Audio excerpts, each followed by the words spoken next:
भारताच्या इतिहासामध्ये अतिशय महत्वाचा असलेला टप्पा म्हणजे भारतीय स्वातंत्र्याचा लढा.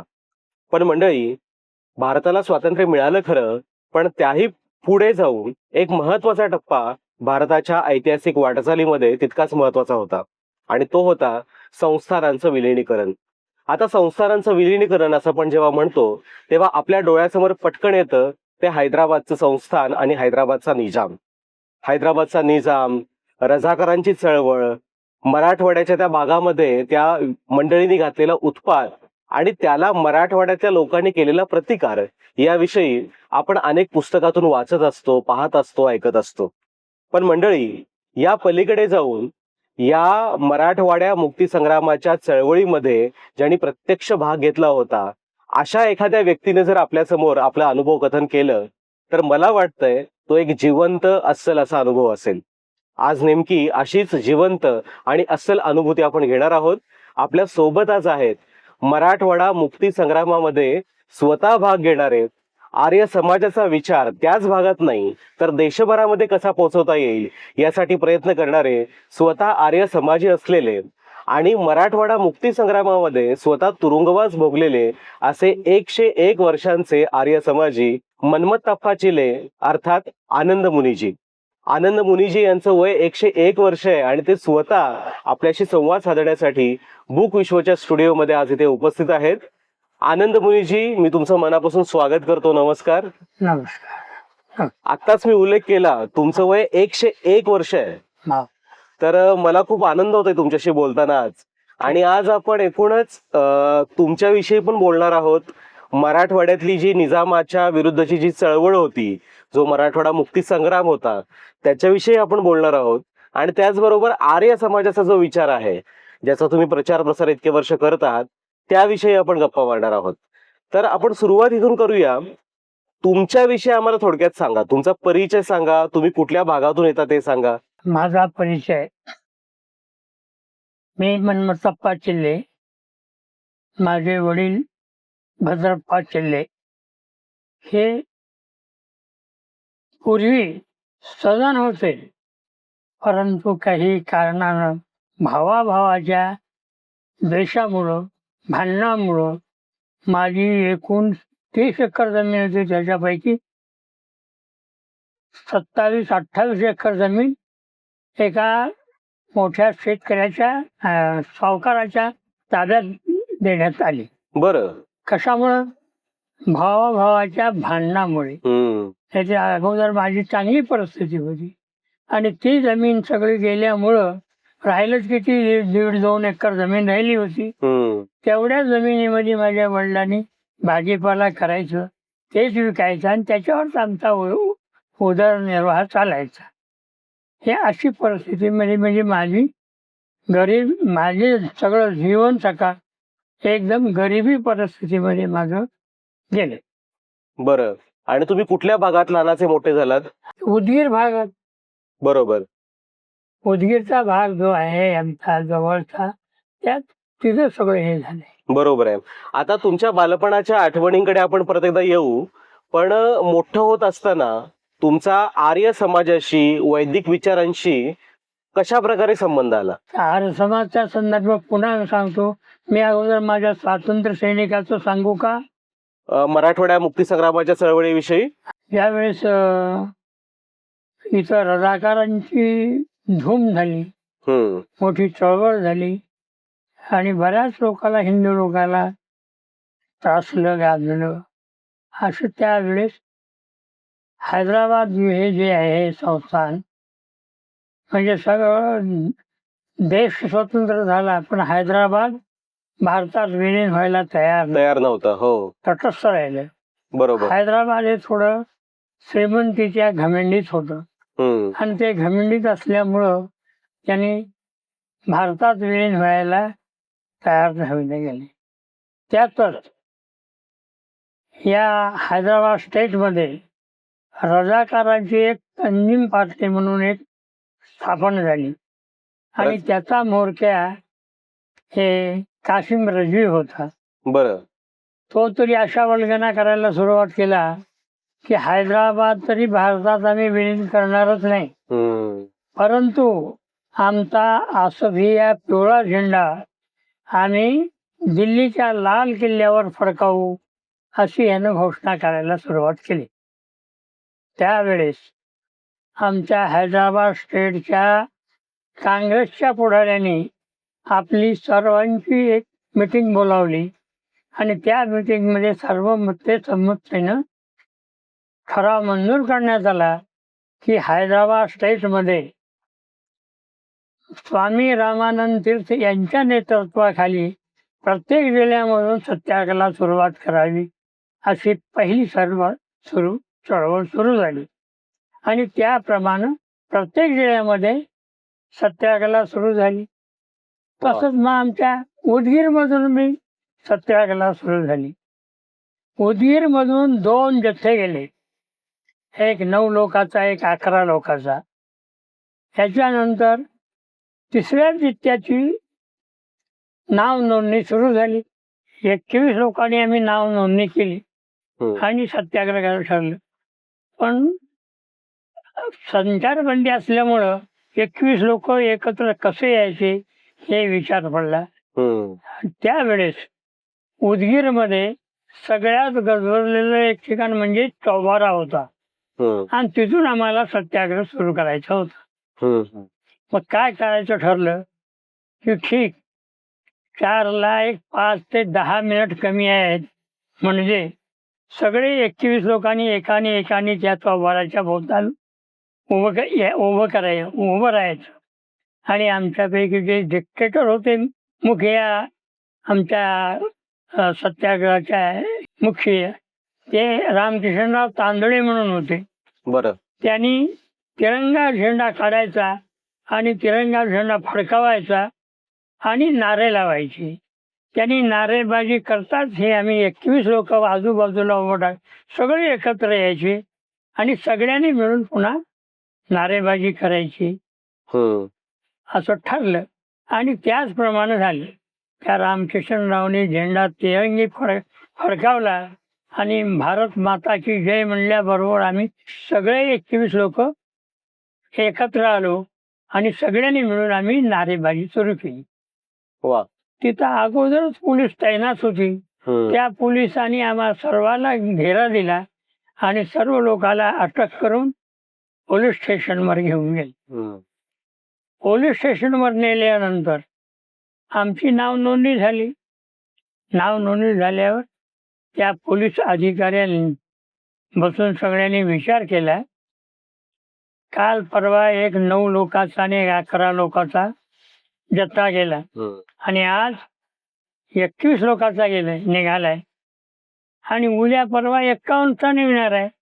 ह्याला कुठंतरी बंधन घातलं पाहिजे, ब्रेक लावलं पाहिजे असं ह्या माथेपुरींनी पोलिसांच्या लक्षात आलं आणि त्यांनी आम्हाला काय केलं, आमचं जे सगळ्यांचं एक ठिकाणी असं ग्रुप बसविलेलं होतं, त्याला एकाला बाजूला घेऊन एवढा मार दिला, एवढं झोडपलं, त्या पाठीवर, ह्या ढोपरावर असले मोठमोठे बेंड आले. मारून पोलीस थकली, इतका मार आम्हाला दिला. बापरे. त्या पोलिसांनी नंतर रात्री 8-8:30 सुमाराला आम्हाला त्या पोलीस स्टेशनच्या 2 बाजूला 2 छोट्या खोल्या आहेत आणि त्या खोलीमध्ये गुन्हेगार असलेले त्या खोल्यामध्ये ठेवायचे. एक 5 ते 6 गुन्हेगार बसतील अशी खोली. ते 5 ते 6 लोक बसते अशा खोलीमध्ये आम्हा 21 लोकांना दडप. बापरे. आता विचार करा, 6 लोक बसतील या ठिकाणी, 21 लोकांनी रात्र आम्ही कशी काढली. आम्हाला मध्ये जाताही नाही गेलं, घुसताही नाही गेलं, माहीत नाही गेले, तरी बुटाच्या लाता गुटक्या देऊन आम्हाला गाडी कोंबडे बकरे मध्ये घातले. त्या कोठडीमध्ये कोंडवलं आणि रात्रभर आम्हाला तशाच अवस्थेत ठेवले. आज मी त्याचा जर विचार केला तर आम्हालाच आश्चर्य वाटतंय की आम्ही रात्र कशी काढली असं. खैर, रात्र निघाली. सकाळी 8 वाजता आम्हाला त्या खोलीच्या बाहेर काढलं आणि 11 वाजता कोर्टामध्ये आम्हाला हजर केलं. कोर्टानं आम्हाला 1.5 वर्षाची सक्त मजुरीची सजा दिली आणि 100 रुपये जुर्माना लावला हम्म. आणि ताबडतोब आम्हाला बिदर जेलला पाठवून दिले. बिदरच्या जेलला. बिदर जेल बरं. जिलाबी होता आणि तिथं जेल होती छोटी, त्या जेलमध्ये आम्हाला पाठवले. तिथं आम्ही 8 दिवस राहिलो. तिथं 8 दिवस आमची थोडी संख्या वाढली. त्यामुळं काय केलं, तिथून बी आम्हाला गुलबर्गा सेंट्रल जेलमध्ये पाठवलं. गुलबर्गा. गुलबर्गा. हम्म. आणि आम्ही तिथं सगळे गेलो. इकडं काय झालं, 100 रुपये जुर्माना वसूल करण्यासाठी या जुलमी पोलिसांनी प्रत्येकाकडून सक्तीने वसूल करण्यात आली. हम्म.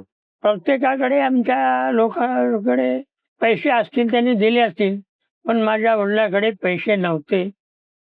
आणि ते वडील माझे,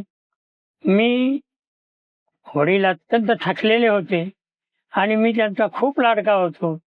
आणि मी जेलमध्ये गेल्यामुळे त्यांना खूप दुःख झालं होतं आणि त्या दुःखाच्या खाईत पडले. ते पैसे वसूल करायला पैसेच नाहीत म्हणून म्हटल्यानंतर ह्या जुलमी पोलिसांनी माझ्या शेतातले 2 बैल, 1 म्हैस आणि 8 पत्र हर्रास केले 100 रुपयाला. पैसा फार खूप महाग होता. सगळं स्वस्त होतं पण पैसा त्यावेळेसच्या काळात नव्हता. तर 100 रुपयामध्ये एवढी माझी प्रॉपर्टी हर्रास करून पैसे वसूल करून केली. तर सांगा माझ्या त्या वडिलाची, मी आधीच गेलेलं दुःख आणि हे एवढं केल्यावर माझ्या वडिलाला किती दुःख झालं असेल. असो. आणि जेलमध्ये गेल्यानंतर गुलबर्गा जेलमध्ये जल्ल्याही गुलबर्गाच्या जेलच्या पोलिसने आम्हाला खूप सतविलं. खूप म्हणजे जेलमध्ये काय, जे बाहेर धंदे कारखाने बाहेर होते ते सगळे जेलमध्ये आहेत. लाकडी कारखाना, लोखंडी कारखाना, आणि सूत कातणे, सूत विणणे, कपडे विणणे वगैरे वगैरे, म्हणजे सगळेच धंदे तिथं होते. तर त्याप्रमाणे त्या जे अवजड कामं होते, अवजड ओझ्याचे जे कामं, ते लावून आम्हाला खूप परेशान करण्यात आले. त्याचबरोबर त्या जेलमध्ये 7-8 चक्क्या होत्या. चक्क्या उभं टाकून दळायचं. 2 जण, एक तिकडून एक आणि एक इकडून एक. त्यांनी दिलेलं दळण दळलं पाहिजे. जर नाही दळलं तर आम्हाला जेवायला मिळत नव्हतं. बापरे. हाताला फोड आले तरी ते दळावंच लागतं. तर अशा तऱ्हेनं अनेक तऱ्हेनं आम्हाला खूप खूप सतवलं. ते आता सगळे काय काय सचविलं हे सांगत बसलं खूप वेळ लागेल. पण असं सचविण्यात आलं. हे सचविण्याचा प्रकार झाला. परंतु जेलमध्ये आम्हाला खाण्यापिण्याची फार बंडाळ केली. इतकी बंडाळ केली की ते अन्न खाऊन मरू बी नाही आणि वाचू बी नाही. अशा तऱ्हेचं अन्न आम्हाला, म्हणजे कसं, गरम पाणी तापलेल्या उकळत्या पाण्यामध्ये पीठ टाकायचं आणि ते पीठ कालवून त्या पिठाच्या छोट्या छोट्या वेळा भाकरी करायच्या. बरं. आणि ते अर्ध कच्च्या शिजून 2 भाकरी आम्हाला द्यायच्या. आणि त्याच्यासोबत वरण, म्हणजे आता अजून आम्ही पुरणपोळ्या बरा कढी करतो तसली वरण मिळायची. ती खिचडी रोटीला त्या भाकरीला लावले काही पाणी सरायचं नाही. मग काय करायचं, ते आम्ही ती दोन्ही भाकरी त्या पाण्यात कालवायच्या, आंबील व्हायची, आंबील करायचं, ते उचलून प्यायचं. तसंच हे सकाळी हेच आणि संध्याकाळी बी हे जेवायला मिळायचं. पण सकाळी वरण मिळत होतं आणि संध्याकाळी भाजीचा राबडा करून भाजीचा राबडा मिळायचा. तिथं एक म्हणजे कडवा कुट्टीची जी चक्की राहते, मिशन राहते, तशी भाजी कातरायची एक मशीन होती. त्या मिशनमध्ये भाजी कातरायची. 150, 200, 300 लोकांचा स्वयंपाक कोण तेवढी भाजीला नेतो निसुलाले किडे मुळे. तरी त्या काळामध्ये रोग एवढा नव्हता आत्ता जेवढा आहे. फवारणी नव्हती, तरी पण त्या भाजीमध्ये आम्हाला कधी कधी बरं का, रोज नाही, कधी कधी अशा एवढ्या एवढ्या आळ्याचे तुकडे निघायचे आणि ते काढून टाकून तेच भाजी आम्हाला खावं लागत. आता आळ्या निघाल्या म्हणून टाकून दिलं तर खावं काय, पुन्हा काहीच खायला नाही. नाविलाज असं तसंच अन्न ते भाजी खायची. तर असं अन्न खाल्ल्यामुळं आमच्या बऱ्याच लोकाला अंगावर भोबरा चढला, पाय सुजले, हात सुजले, तोंड असे मोठमोठे झाले. बऱ्याच लोकाला संडास लागला, बरेच लोक बिमार झाले, बरेच लोक माफीनामा देऊन निघून बी गेले. त्यातच आमचे 2 माणसं बी दगावले. अशा प्रकारे खूप खूप सतवलं आम्हाला. म्हणजे अन्न अशा तऱ्हेचे दिल्यामुळे आमची खूप बंडाळी केली. बरोबर. तर हा प्रकार जे 1-2 महिने चालला. बरं, तुम्ही किती 2 महिने होता जवळपास जेलमध्ये त्यावेळेला? जेलमध्ये त्याचे फार दिवस चालू ते सांगतो, पण 1-2 महिन्याचा प्रकार. काळ लोटला. बरं बरं. लोटला हा. तर हे कसा लोटला, रोज एक वरून नवीन बाहेरून खबर यायची. काय, हैदराबादचं शिष्टमंडळ दिल्लीला गेले, दिल्लीचं शिष्टमंडळ इथं हैदराबादला आले, वाटाघाटी चालू आहेत आणि 2 दिवसात 4 दिवसात हैदराबाद भारतात विलीन होणार आहे. अशी रोज एक नवीच खबर यायची, काही ना काही पण नवीनच यायची. तर असं करीत करीत 1-2 महिने गुजरले.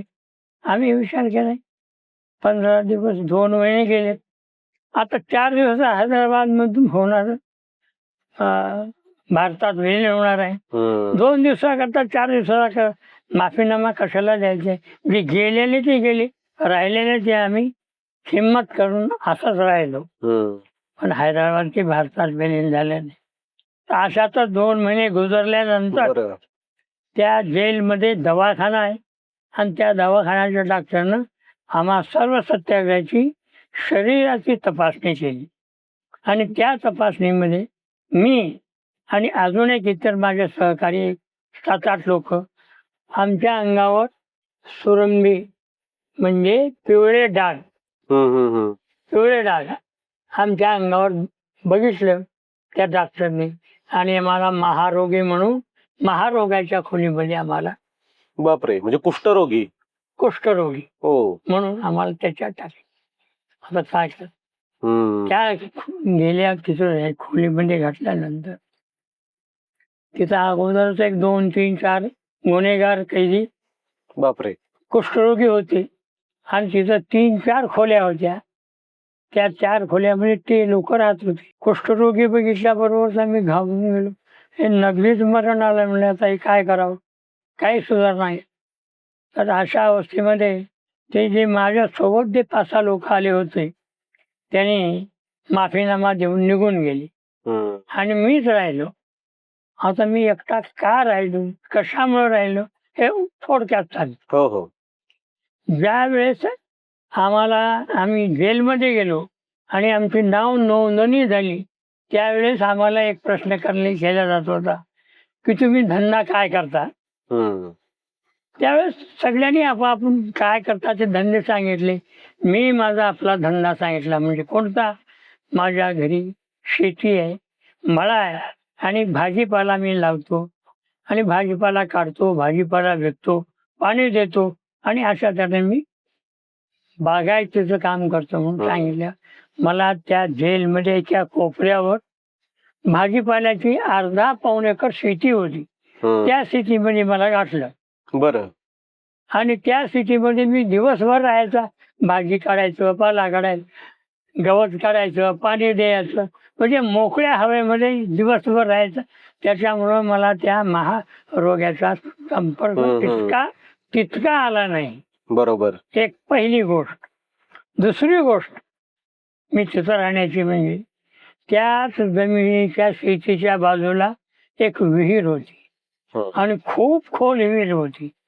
त्या भाजीपाल्याला आणि 150-200 कैद्यांना पाणी प्यायला, आंघोळ करायला पाणी सप्लाय करायला त्या विहिरीवर इंजन बसवलेलं होतं आणि त्या इंजननं सगळं सप्लाय होत होती. त्यावेळेस इंजन नव्हते, मोटारी नव्हत्या, कसल्या प्रकारचा विकास नव्हता. विहीर बागायत करायची म्हणजे विहिरीवर मोठ बैल लावून मोटरनं पाणी घ्यायचं आणि ती मोठ फाटायची, पैसे राहायचे शिवायला. ते पाणी खालून निघून वरी निघेपर्यंत अर्ध पाणी गळून विहिरीतच जायचं. वीळभर मोटरनं पाणी दिलं तर एक 5-7 गुंठे 10 गुंठे रान बागायत व्हायची. अशी अवस्था. आणि मग ते इंजिन बघितल्यावर मला काय वाटलं, असं जर इंजिन आपण आपल्या विहिरीवर जर बसवलं तर आपली शेती खूप सुधारेल. असा म्हणून मी विचार केला आणि पक्का मनात केले की बाहेर गेल्यावर आपण आपल्या विहिरीवर इंजिन बसवायचं, हे ठाम मी माझ्या मनात ठरवलं. आणि ते इंजिन चालू करणारा जो मेकॅनिक होता त्याच्याशी मी संपर्क साधला. इंजिन चालू कसं करायचं, बंद कसं करायचं, खोलायचं कसं, पुन्हा फिट करायचं वगैरे वगैरे. एक 2-3 महिन्यामध्ये मी त्याच्यावरून शिकलो. या दोन्ही निमित्तानं मी एकटा राहिलो आणि त्यातल्या पुन्हा सगळे निघून गेले. ते 5-6 लोकच महारोगी होते. मी पोलीसवाल्याला सांगितलं त्यांना एका खोलीमध्ये करा आणि एका खोलीमध्ये मला 3-4 खोल्या होत्या, त्या एका खोलीमध्ये मला बाजूच्या त्यांनी पोलिसांनी ठेवलं. रात्रभर माझ्याबरोबर अजूनही 2-3 होतेच. माझ्याबरोबर मी त्या खोल्याला मोठमोठ्या खिडक्या होत्या. रात्रभर खिडकीमध्ये बसून म्हणजे बाहेरनीच हवा घेत राहायचा. त्याच्यामुळं मी राहिले. हे असाच कार्यक्रम 3-4 महिने गेला. 3-4 महिने 3-4 महिने याचा गेला. बरं. 3-4 महिने गेल्यानंतर त्या दवाखान्यामध्ये जे पहिले डॉक्टर होते जेलमध्ये, त्याची बदली झाली, ते निघून गेले आणि तिथं नवीन डॉक्टर आले. आणि ते सगळ्यांनी म्हणले की बाबा डॉक्टर आलेले फार चांगले आहेत बाबा. तसं म्हणल्यानंतर मी त्या डॉक्टरकडे गेलो आणि डॉक्टरला विनंती केली की डॉक्टर साहेब, माझ्या शरीरावर हे सुरभीचे डाग आहेत. हे डाग बघून मला महारोगी समजून महारोगाच्या खोलीमध्ये ठेवले. माझ्या रक्ताचं परीक्षण करा, जर महारोगाचे किटाणू जर दिसले तर नाविलाज आहे, पण माझ्या रक्ताची चाचणी करा म्हणून मी त्यांना हात जोडून विनंती केली. ते खरंच डॉक्टर चांगले होते. त्यांनी माझी विनंती स्वीकार केली आणि माझ्या रक्त घेऊन रक्ताची चाचणी करायला गुलबर्गा सेंट्रल म्हणजे फार मोठा आहे गुलबर्गा, तिथं मोठा दवाखाना, तिथं रक्ताची चाचणी. ते 2-3 दिवसात रिपोर्ट ओके आला की तिथं माझ्या रक्तामध्ये काय महारोगाचे काही किटाणू नाही ते असं सिद्ध झालं. ताबडतोब त्या डॉक्टरनं मला माझ्या पहिलेचे जे सहकारी होते त्या खोलीमध्ये आम्हाला सोडलं आणि त्या खोलीमध्ये मी गेलो. तिथं गेल्यानंतर मी आत्ताच मागं सांगितल्याप्रमाणे रोज नवी खबर, आज हैदराबाद भारतात जाणार आहे, उद्या, असं म्हणत किती दिवस लोटले? 13 महिने 15 दिवस लोटले. अरे बापरे, 13 महिने 15 दिवस. हैदराबाद काही भारतामध्ये विलीन नाही झालं नाही.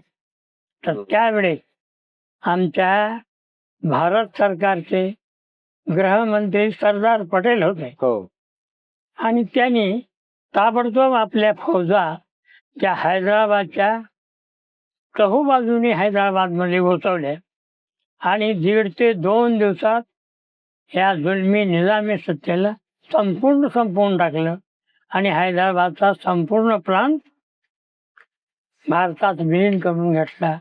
आणि त्याच वेळेस आम्ही बाहेर आलो.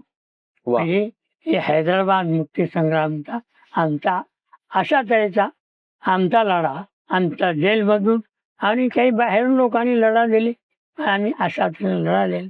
आम्ही बाहेर आलो. बाहेर अत्यंत खुशीनं आलो, कारण आता सगळ्या भारतवासियाबरोबर आम्हाला बी सगळ्या सुखसुविधा मिळतील आणि आम्ही आता पुढचं आमचं आयुष्य आनंदात जाईल. मग आम्ही आनंदात आम्ही आमच्या आमच्या कामात मग्न झालो. वा. त्यातल्या त्यात मी तरी जास्त माझ्या कामामध्ये, शेतीच्या कामामध्ये तल्लीन झालो. कारण मला काही करून तरी मला माझ्या विहिरीवर इंजन बसवायचं होतं. बरं. म्हणून खूप खटाटोप करून काही पाहुणे रावळ्याकडून इकडून तिकडून पैसा नव्हता, काही प्रयत्न करून पैसा जमा करून मी माझ्या विहिरीवर इंजन बसविलं हम्म. आणि मुबलक पाणी घ्यायला सुरुवात झाली. हम्म. माझ्याकडे आधीच राहिलीच होती 2 एकर जमीन. त्या 2 एकर जमिनीमध्ये काही संत्रा, काही मोसंबी, काही केळीचा बाग वगैरे लावला आणि पाणी खूप असल्यामुळं शेजारच्या शेताची जमीन मी म्हणजे भाडे तत्वावर त्याला काहीतरी मोबदला देऊन ती जमीन बी घेऊन मी माझी बागायत खूप वाढवली आणि माझं उत्पन्न भरपूर वाढवलं. अशा तऱ्हेने असा कार्यक्रम होत असताना तो काळ म्हणजे 1971-72चा हम्म. तो काळ. बरं. 1972चा काळ. त्यावेळेस आमच्या देशाचे पंतप्रधान इंदिरा गांधी होत्या हम्म. आणि इंदिरा गांधीला त्यावेळेस रशिया सरकारनं एका कार्यक्रमात बोलावलं होतं आणि ते रशियाला गेल्या होत्या. हम्म. त्या रशियाला गेल्यानंतर त्या कार्यक्रमामध्ये अनेक कार्यक्रम झाले.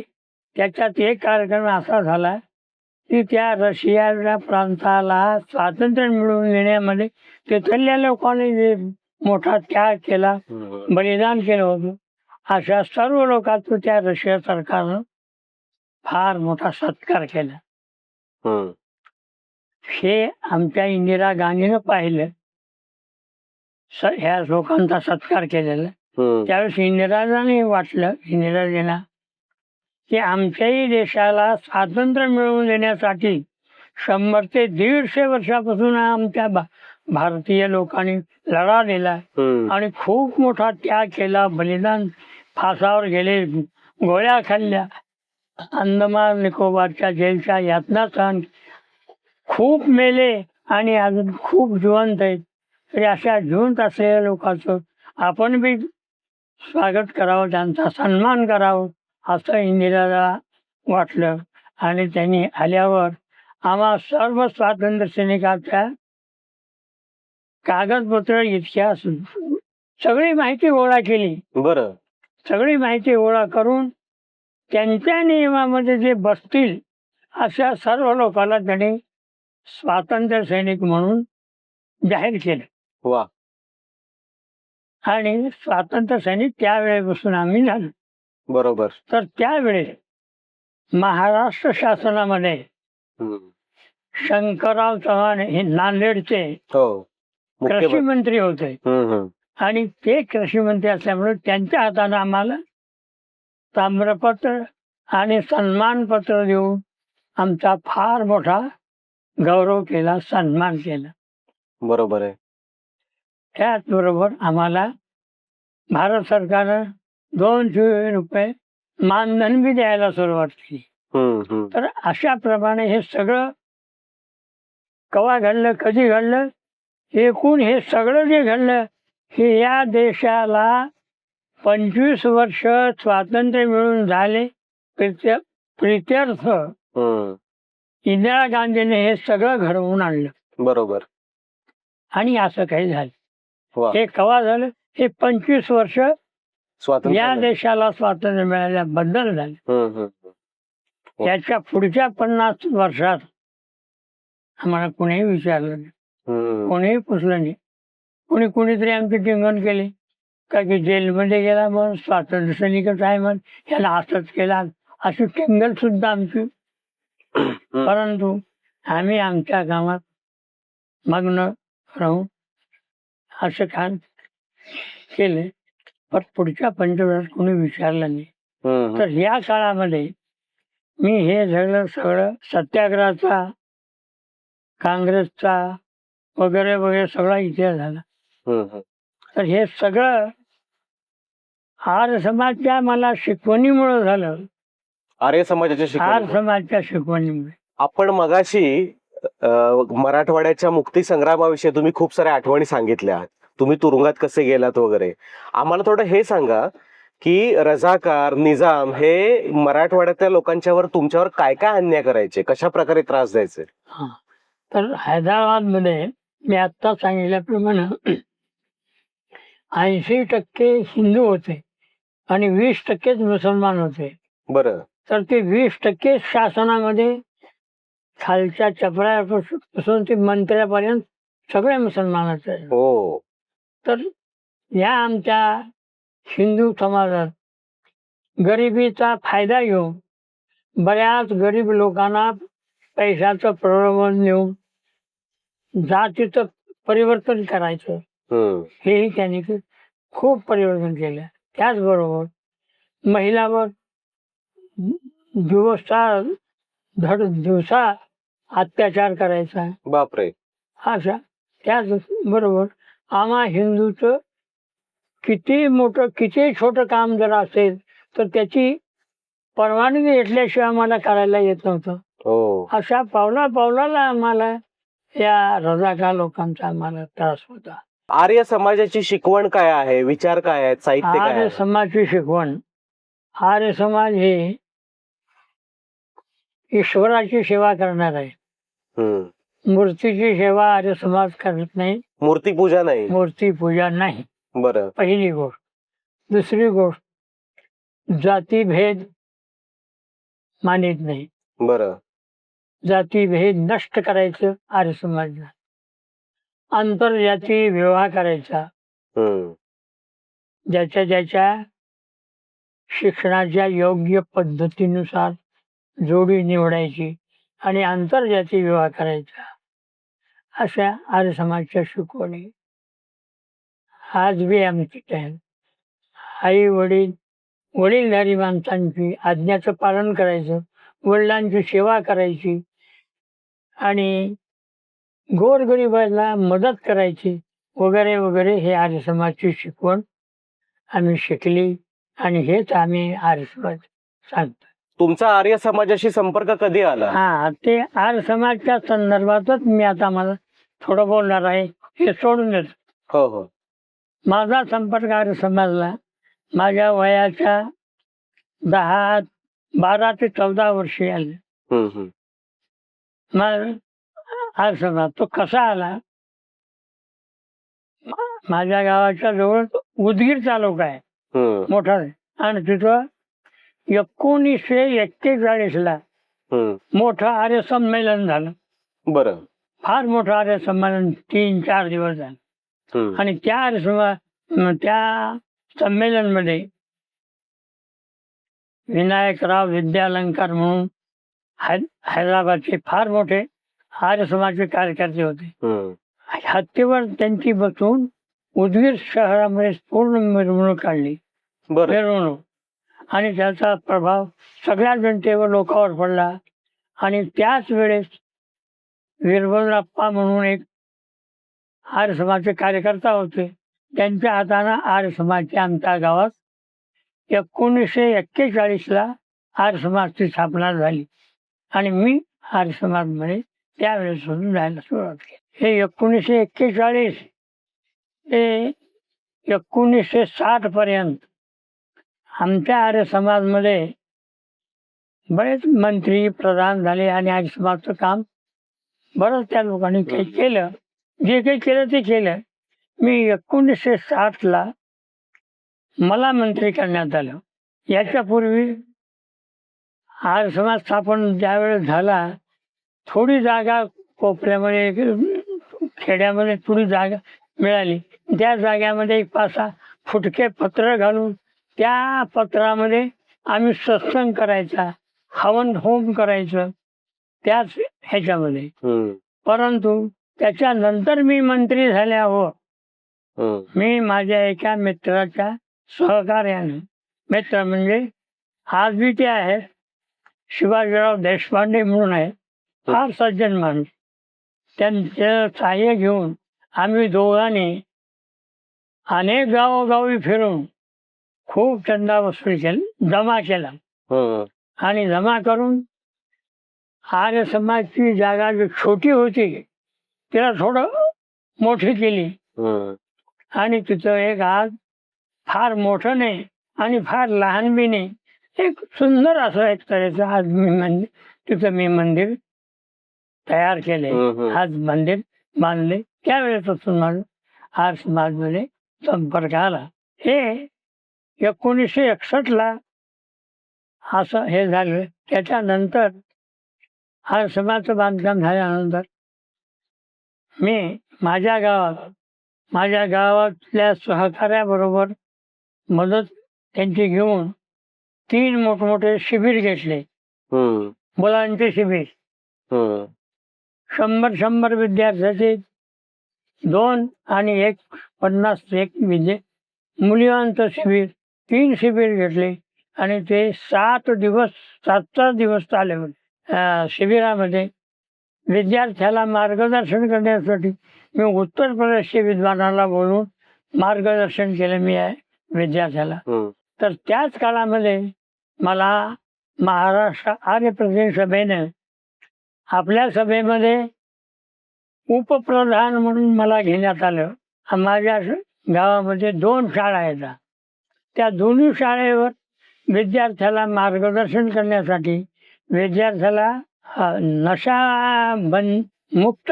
नशेपासून मुक्त करून सात्विक विचार, सात्विक आहार, देशप्रेम वगैरे शिकवण्यासाठी मी त्या आर्य समाजी विद्वानाला आर्य समाजमध्ये नेऊन शाळेमध्ये नेऊन प्रचार करायचा.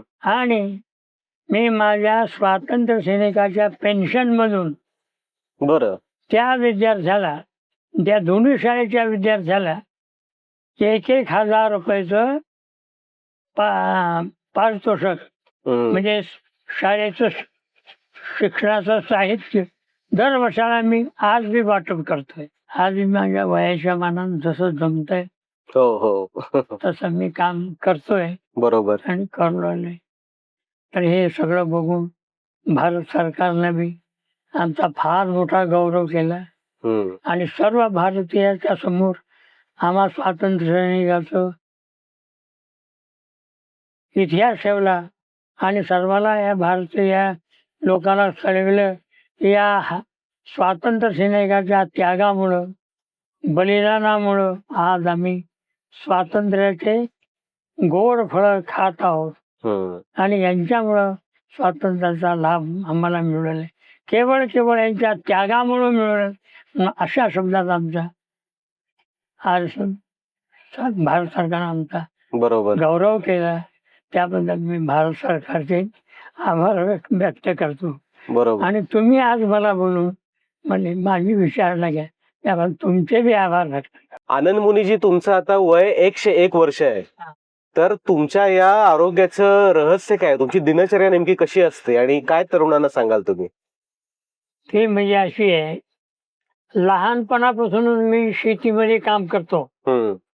खूप मेहनत करतो आणि मी निरव्यसनी आहे. कसल्याही प्रकारचं मला व्यसन नाही.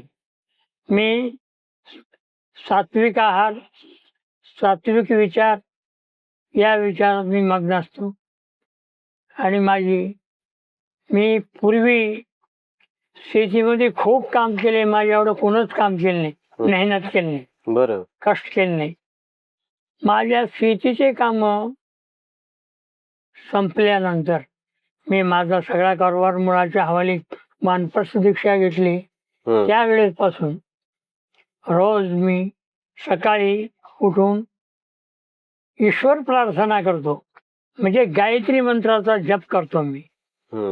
त्याच्यानंतर ईश्वर प्रार्थना करतो आणि नंतर आसन, व्यायाम, प्राणायाम हे पातंजली योग शास्त्राचे मी सगळे आसन करतो रोजाना. आणि रोज सकाळ आणि संध्याकाळ 1.5 ते 2 किलोमीटर आज बी चालतो येतो. 2 किलोमीटर 3 किलोमीटर म्हणला तर बी चालतो. अशा तऱ्हेने माझी रोजची दिनचर्या आहे. मी अजिबात बसत नाही. वा. म्हणून माझं शरीर प्रकृती एकदम चांगली आहे. गुडघे दुखत नाहीत, कंबर नाही, मान नाही, कुछ नाही. हम्म. फक्त मला ऐकायला कमी, पण थोडं दिसायची दृष्टी कमी झाली. बाकी माझं सगळं ओके आहे. मंडळी, आनंद मुलीजींसोबत आपण संवाद साधतोय आणि मराठवाड्याचा एकूण संघर्ष, हैदराबाद मुक्ती संग्राम आणि एकूणच आर्य समाजाच्या अनुषंगाने सुद्धा त्यांचं असलेलं योगदान, या गोष्टी आपण समजून घेत आहोत. तर आनंद मुनीजी, तुम्ही या वयात सुद्धा इतके सक्रिय आहात आणि लोकांपर्यंत हे विचार पोहोचावेत यासाठी तळमळीनं तुम्ही आज इथं आलेले आहात, त्याबद्दल तुमचे मी पुन्हा एकदा मनापासून आभार मानतो.